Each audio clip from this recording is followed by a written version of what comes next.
Hi friends, நம்ம இப்போ பலாப்பழம் வெட்ட போகிறோம். பாருங்கள், இது செம்பருத்தி வறுக்க. இந்த சக்கச்சோலைக்க கலரே நல்ல கலராக இருக்கும். இங்கே பாருங்கள்,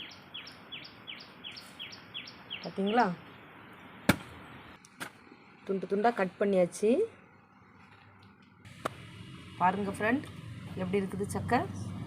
ஒவ்வொரு சோலையும் அவ்வளோ பெருசாக இருக்குது. சரியான டேஸ்ட்டு, நல்ல இனிப்பு. நீங்கள் இந்த மாதிரி சக்கைப்பழம் சாப்பிட்ருக்கீங்களா? கன்னியாகுமரி மாவட்டத்தில் நாங்கள் சக்கைன்னு சொல்லுவோம். மற்ற எல்லா இடங்களுமே மேக்ஸிமம் பலாப்பழம்னு சொல்லுவாங்க. இதில் வறுக்க கொட்டை எது அப்படின்னு கண்டுபிடிக்கணுன்னா என்ன இருக்குல்ல, இது வந்து கூழஞ்சக்கை, அதாவது குழு குழு குழுன்னு இருக்கும். இது வந்து வறுக்க சக்கை. அந்த கொட்டை வந்து வறுக்க கொட்டை எப்படி தேர்ந்தெடுக்கணுன்னா, இந்த கொட்டை வந்து நேர் பகுதியாக இருக்கும். அது வந்து வறுக்க கொட்டை. அதை வந்து நீங்கள் முளைக்க வச்சா நல்ல வறுக்க சக்கை, நல்ல சக்கை கிடைக்கும்.